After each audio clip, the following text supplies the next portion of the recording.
Boyd Henning stood in the middle of the Price freight yard with one arm extended, finger leveled at Graham Kincaid's chest. 3 loading bay doors were open behind him. A forklift idled somewhere to the left. 16 dock workers in high-visibility vests had stopped what they were doing. "You are done here." Graham held the termination paper at his side. He did not look at it. He did not sign it. He stood with his boots on the cracked asphalt and said nothing at all. Then he walked to his truck and pulled out his phone. He dialed one number. The call lasted less than 90 seconds. 30 minutes later, a sedan pulled through the front gate. Laurel Price stepped out with a clipboard under her arm. She looked at Graham first, then at Boyd. Boyd took a half step back. For the first time in 7 years at this company, he had nothing to say. A dock foreman who built the system this company runs on. A CEO about to discover what has been hiding inside her own operation. Stay for this one. Graham Kincaid's alarm went off at 5:15 every morning, and every morning he was already awake. He would lie there for a few seconds, listening to the house settle, and then he would get up and start the coffee and pull 2 bowls from the cabinet, one for himself, one for Sam. Sam was 10. He had his mother's coloring and his father's habit of saying nothing when something was on his mind. He came downstairs each morning with his backpack zipped and his shoes tied, sat at the kitchen table, and ate his cereal without being asked. Graham would watch him from the counter and think about how a kid should not be this easy at 10, and then he would rinse both bowls and grab the truck keys, and they would drive to school through the gray Louisville traffic without the radio on. The truck was a 2004 F-150 with a quarter panel that did not match and a heater that worked only when it chose to. Graham had owned it for 11 years. It was the most reliable thing in his life next to the boy sitting beside him. After drop-off, Graham drove east to the Price freight yard on Crittenden Drive. 42 acres of asphalt and loading docks and long-haul rigs backed into bays like horses in stalls. He had been the dock foreman here for 3 years. He managed load schedules, checked manifests against dispatch logs, signed off on weight tickets, and made sure every rig that rolled out of the yard rolled out legal. The drivers respected him because he did the work before he gave the orders. The dispatchers trusted him because his numbers always matched. Annie had been dead for 3 years.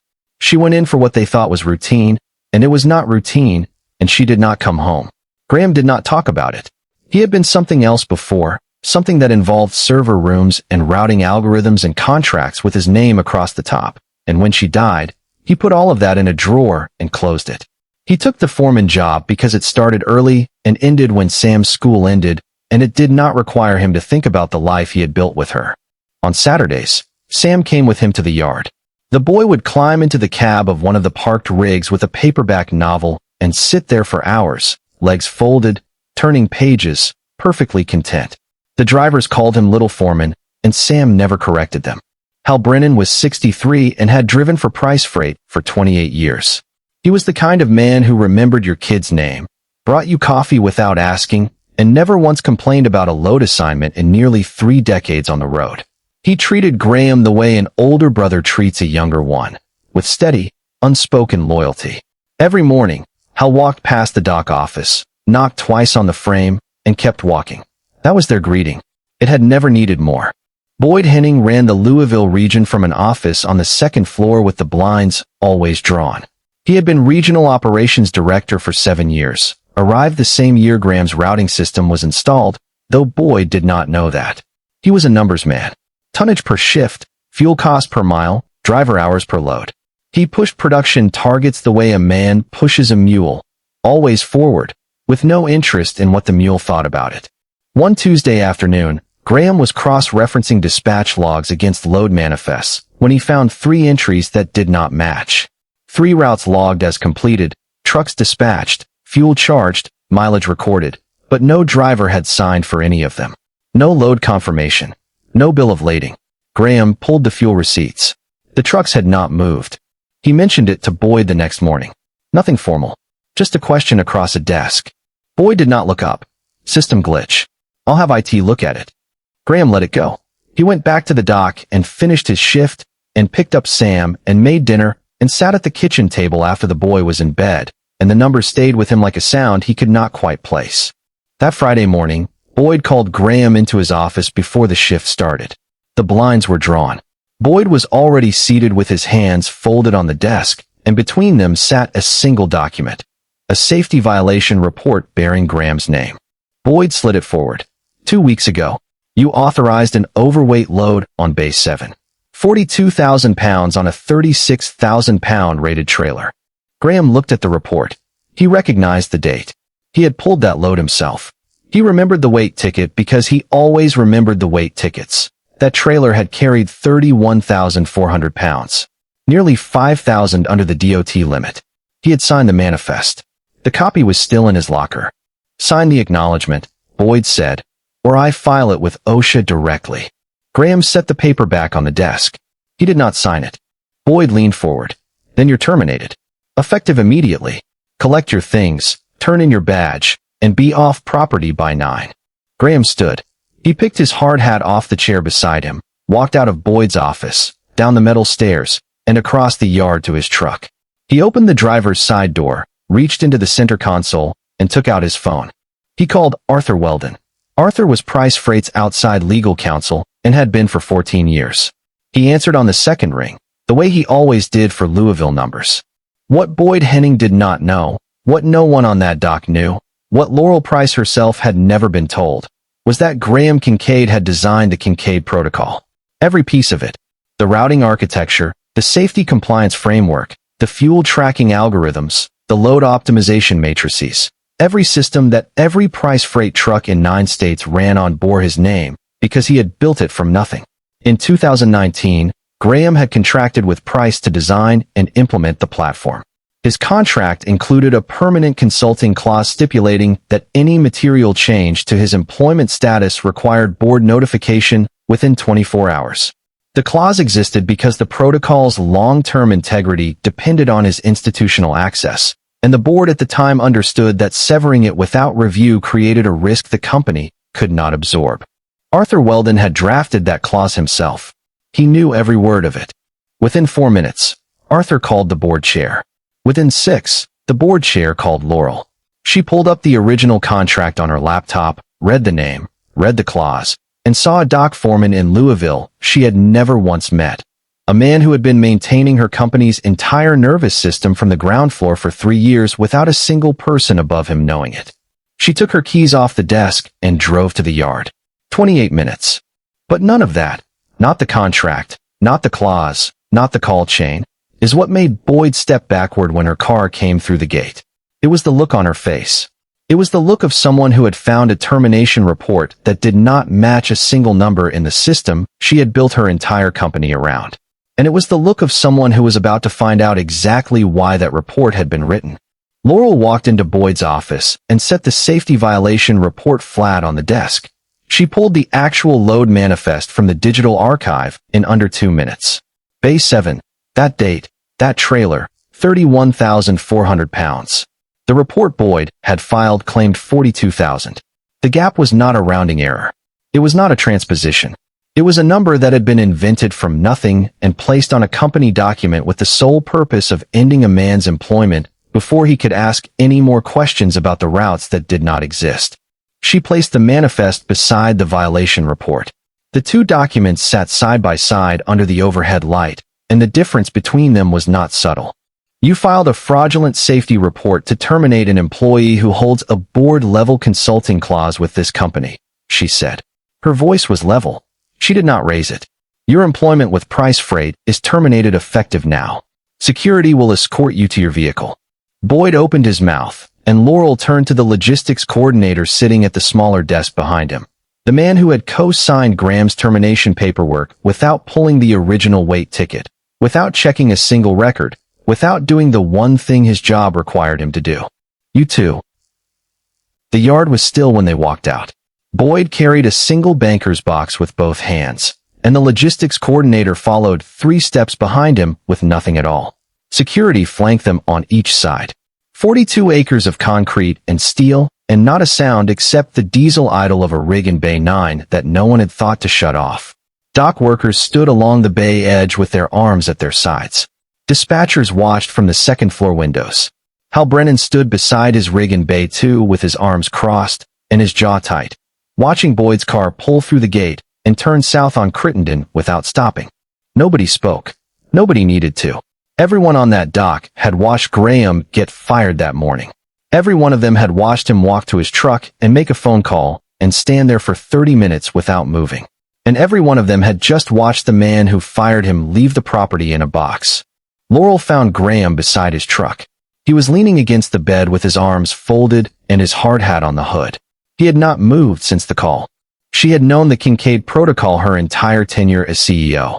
She had cited it in board presentations, referenced it in investor calls, built her operational strategy around its efficiency metrics. She had never once imagined the person behind it standing in her freight yard in steel-toed boots with gear oil on his sleeve, looking at her the way he looked at everything, carefully and without assumption. "I need you to stay," she said. Graham studied her face for a long moment. "I'll think about it." He drove home, picked Sam up at 3:15, made pasta, read with Sam on the couch, did not mention any of it. Monday morning, Graham walked through the yard gate at 6:45, same as always. Hard hat under his arm, clipboard in hand, boots on the asphalt. The drivers who saw him come in looked up and nodded, and that was all that needed to happen. He was staying, but he was staying as dock foreman and nothing else. He told Laurel that on the phone Monday afternoon, no title change, no office, no advisory role, no seat at any table he had not already earned by showing up at 6:45 and leaving at 3. He would run the dock the way he had run it for 3 years. If she needed help with something beyond that, she could ask him directly, and he would decide. She asked. Boyd's operations records were stored in filing cabinets on the second floor that had been locked for years. Laurel had them open the morning after the termination. She brought the dispatch binders downstairs to a folding table in the break room, and Graham sat across from her and started working through them 1 month at a time. They began with the current quarter. Graham accessed the routing system from a dock terminal, matched each log dispatch against the driver sign-off database, and cross-referenced the fuel draw reports line by line. Within 2 hours, he had flagged 5 more ghost entries. Routes billed to clients as completed hauls, but with no driver dispatched, no fuel drawn from the price account, and no load confirmation anywhere in the system. 5 phantom routes in a single month. Total billing to the client, $18,000. For trucks that had never left the lot. Hal Brennan confirmed it that evening. He walked into the break room with his road jacket still on and his personal logbook under his arm. 2 of those 5 routes had been assigned to drivers who were on medical leave at the time. Hal had flagged the scheduling conflict to himself months earlier, written it in the margin of his own log, but had not known what to do with it. He was not a systems man. He was a driver. He just knew that Dave Cutler could not have hauled a Louisville to Memphis load in March because Dave Cutler had been home with a torn meniscus since February. Graham and Laurel settled into a working rhythm that was narrow and efficient and entirely without pretense. She brought the billing statements and the client invoices. He mapped them against the protocol's archived route data and built a spreadsheet that tracked every discrepancy by date, route number, and dollar amount. They worked in Boyd's former office, now empty except for the desk, 2 chairs, and a whiteboard no one had bothered to erase. He explained how the routing system generated records. She followed the money through accounts payable. They did not talk about anything that was not on the screen or in the binder between them. But she began leaving documents on the dock clipboard for him to review before his morning shift. And he began staying past 3 each afternoon to make sure the day's reconciliation was finished before she arrived the next morning. Neither of them mentioned it. The ghost routes went back to 2021. Dozens per quarter, sometimes 8 or 9 in a single month, clustered around the end of billing cycles when the volume of legitimate dispatches was high enough to hide them. Boyd had been logging routes that never happened, charging clients for hauls no truck ever made, booking phantom fuel consumption against the company's fleet account, and pocketing the difference between what price billed and what the run actually cost, which was 0, because the trucks had never left the yard. The conservative total, reconstructed from 37 months of billing records and fuel receipts that Graham pulled from the protocol's archive data, for $130,000. But that number was about to get significantly worse. And the reason had nothing to do with the money itself. 2 weeks after his termination, Boyd Henning filed a formal complaint with the Occupational Safety and Health Administration. He alleged systematic safety violations across the Louisville yard, falsified weight tickets, expired equipment certifications, unreported hazardous material handling incidents, and deliberate circumvention of DOT load limits. He named Laurel Price as the responsible executive officer. He named Graham Kincaid as a knowing co-conspirator. OSHA scheduled a full-scope inspection of the Crittenden Drive facility. They gave Price Freight 10 days' notice. Laurel received the notification on a Wednesday afternoon. She read it in her car in the lot outside the yard office. She read it once, then read it again from the beginning, and then she set it on the passenger seat and sat there for several minutes with both hands on the steering wheel before going inside. Two of Price Freight's largest shipping contracts, long-term agreements with national retail chains that accounted for nearly a third of the Louisville yard's volume, contained renewal clauses tied directly to safety compliance ratings. If OSHA issued citations, even minor procedural findings, those clients had contractual grounds to initiate an exit review. That was $11 million in annual revenue, and the jobs of every driver and dock worker on Crittenden Drive, resting on a single inspection outcome triggered by a complaint filed by a man who had just been caught committing fraud against the same company he claimed to be protecting. Graham was on the dock when she told him. He set his clipboard on a pallet stack, looked down the row of open bay doors at the rigs backed into their slots, and said, "I wrote that safety framework. I know every protocol in this yard by number. Let me walk the inspection myself." They started that same evening. Bay by bay, dock by dock, rig by rig.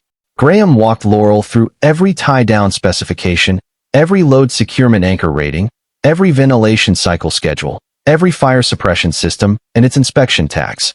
He opened electrical panels and showed her calibration certificates he had signed quarterly for 3 years.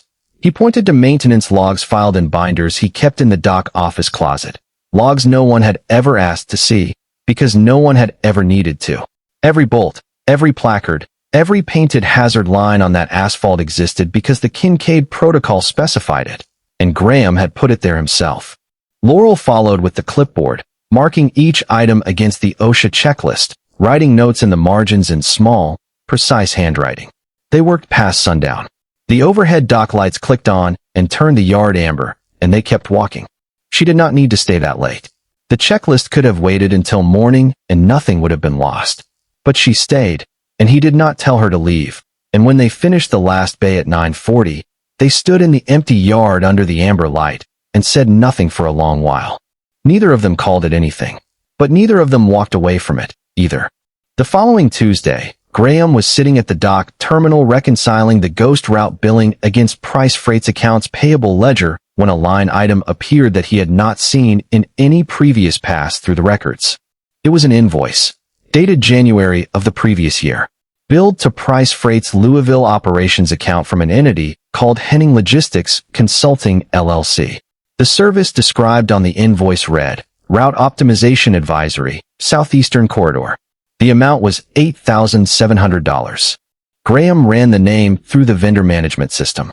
Henning Logistics Consulting was not a registered Price vendor.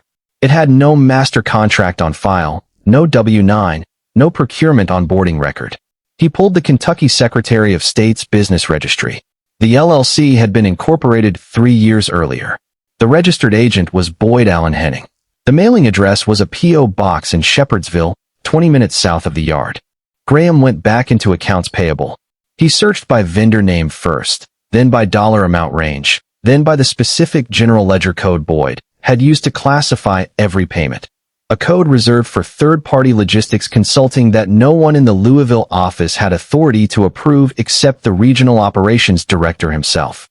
He found 41 more invoices from the same LLC, spread across 4 fiscal years, every one approved through Boyd's credentials, without a second signature, without a procurement review, without so much as a flag from the approval system that Boyd himself had configured to skip secondary authorization on amounts below $10,000. The amounts were deliberate. Not one invoice exceeded $9,800. Every figure was calculated to stay under the threshold that would have routed it to the corporate finance office in Cincinnati for review. Boyd had studied the approval workflow, identified the exact dollar ceiling where oversight began, and priced every invoice to slide beneath it. The invoices were timed to coincide with the ghost routes. Every phantom dispatch Boyd logged also generated a matching consulting fee billed back to Price through his own company. He had built a closed loop: invent the route, bill the client for the haul, then bill his employer for advising on a route that had never existed. The money moved in two directions at once, and both directions led to Boyd. Total invoiced through the shell company across 4 years, $312,000. Combined with the fuel budget skimming from the phantom dispatches, the total fraud exceeded $740,000. Graham printed every invoice, every approval screenshot, every ledger entry. He organized them chronologically, clipped the stack to the dispatch clipboard, the same steel-jawed board he carried on the dock every shift, and set it on Laurel's desk without a word. She found it that evening after the yard had gone quiet. She sat at Boyd's old desk under the overhead light and read every page. The room was silent. The yard outside was dark except for the security floods on the fence line.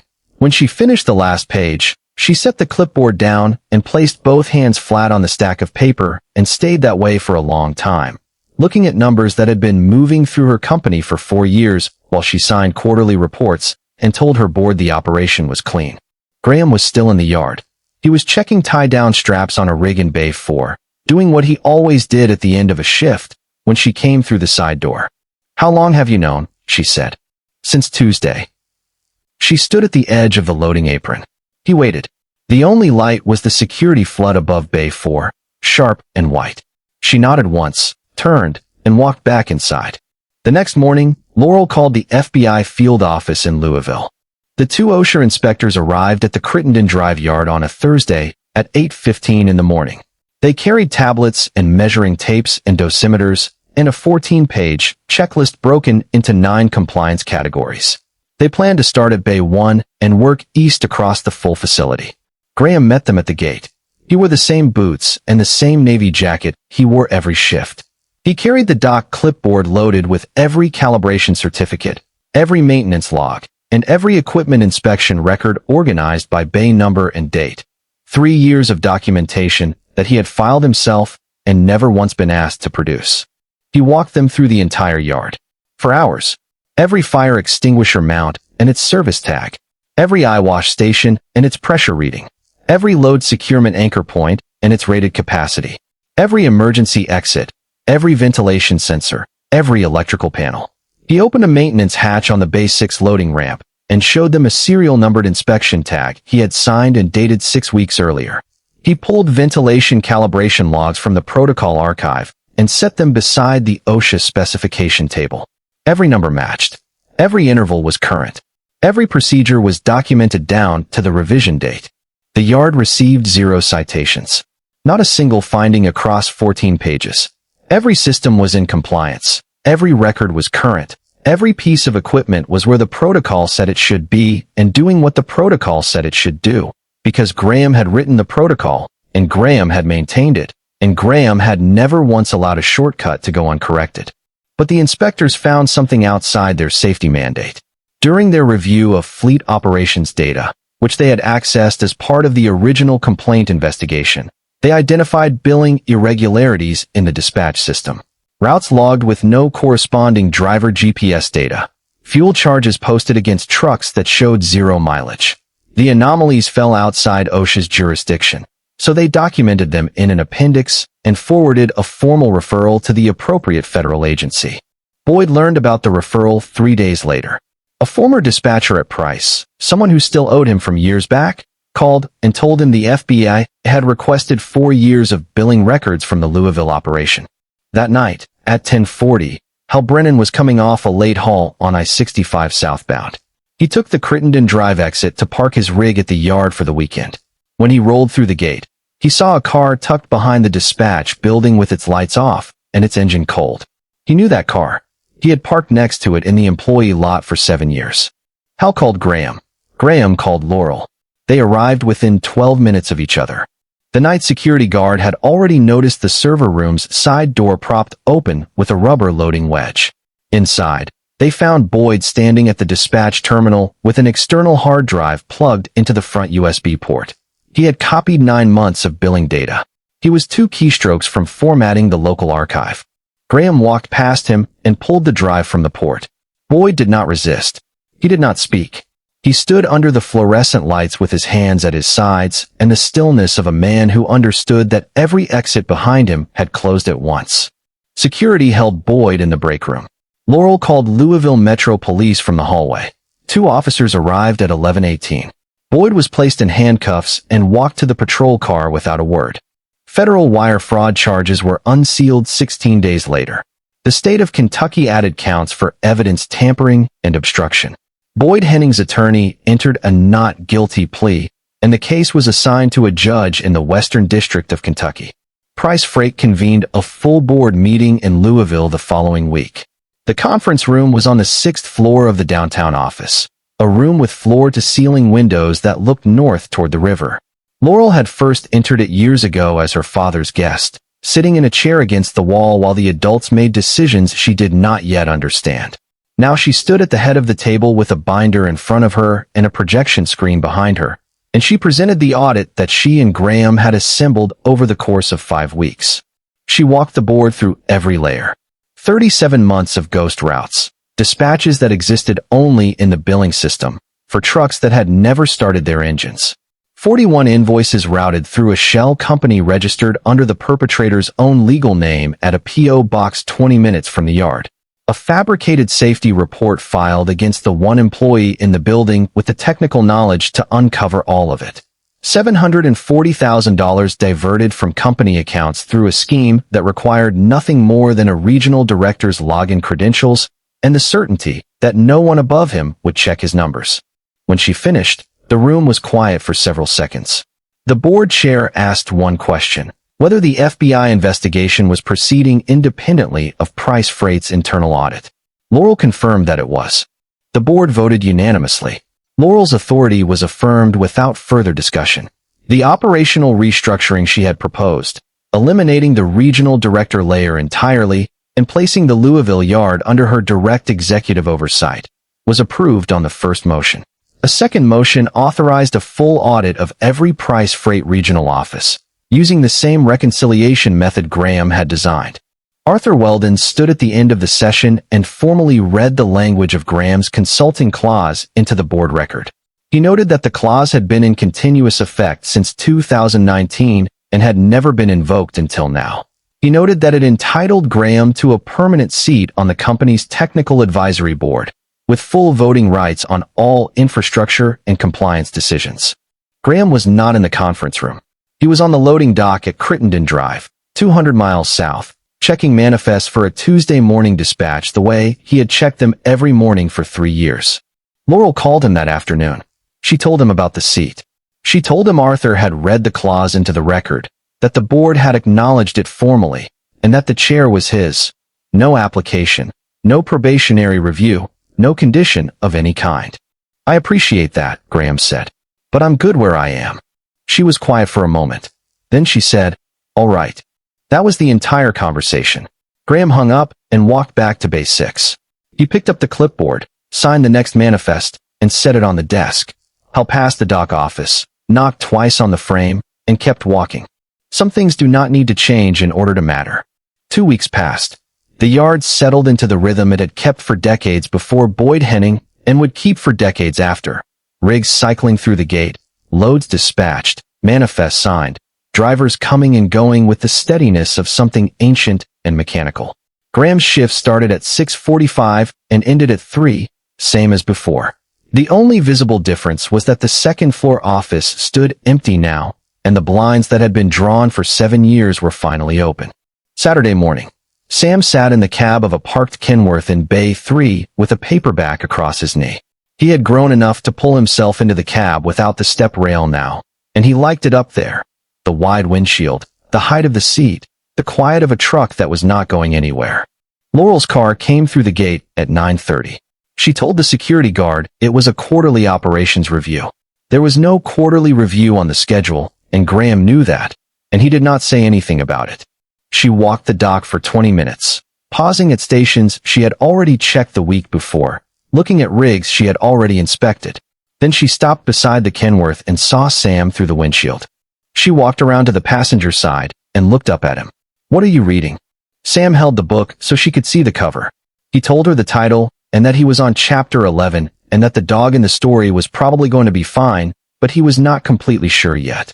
He said it the way he said most things, without urgency, without performance, just laying out the facts as he understood them. Laurel listened the way a person listens when they have no place they need to be next and nowhere better to stand. Graham watched from the loading bay across the lot. He had a manifest in one hand and a pen in the other, and he did not move. Before she left, Laurel walked into the dock office. Graham's clipboard was on the desk, steel-jawed, scuffed at the corners, 3 years of daily use worn into the metal. She set a cup of coffee on it and wedged the cup under the jaw so it would not tip over. Graham found it 10 minutes later, still warm. He picked it up and drank it standing in the doorway of Bay 4, watching the yard do what the yard had always done, and he did not say thank you because he understood that thanking her would have made it smaller than what it was. Fall came to Louisville the way it always does, slowly at first, then all at once, the sugar maples along Crittenden Drive going gold, and the light turning low and amber across the yard by 4 in the afternoon. The shipping contracts renewed without incident. New drivers were hired to fill the routes Boyd had kept empty for years. The dispatch system ran clean for the first time since 2021 because the man who had built it was still on the property, and the woman who owned it finally knew his name. Graham still drove Sam to school every morning in the F-150. Still made breakfast before the sun came up. Still lay in bed for a few seconds each morning listening to the house before the alarm told him what he already knew. But something had shifted in the architecture of his days, not with any announcement, not through any single moment he could point to, but the way a compass needle moves when it drifts close to true north. A degree, maybe 2. Enough to change where you end up if you keep walking. Laurel had started routing her Louisville visits through Fridays. She told the board it was for operational oversight. The yard was the company's largest hub, and after the fraud it required consistent executive presence. That was true. It was also true that she stayed through Saturday mornings now, and that she had begun parking in the same spot near Bay 3 every time, and that Sam waved to her from the Kenworth cab without anyone asking him to. He had learned her name from the drivers. Graham had never said it. The last Friday in October. The yard emptied by 4:30. Rigs parked in rows with their engines off and their running lights dark. The security guard made his first loop and nodded to Graham as he passed. The sky above the tree line was going purple at the center and amber at the edges, the last of the daylight pulling west toward the river. Graham leaned against the bed of his truck with the clipboard on the hood. The day's manifests were signed off. The last driver had cleared the gate 10 minutes ago, and the only sound in the yard was the tick of cooling metal from a rig that had just come in from Memphis. Laurel walked across the lot. No briefcase. No phone in her hand. No clipboard of her own. She stopped beside the truck and stood next to him, close enough that if either of them shifted weight, their shoulders would have touched. They looked at the yard together.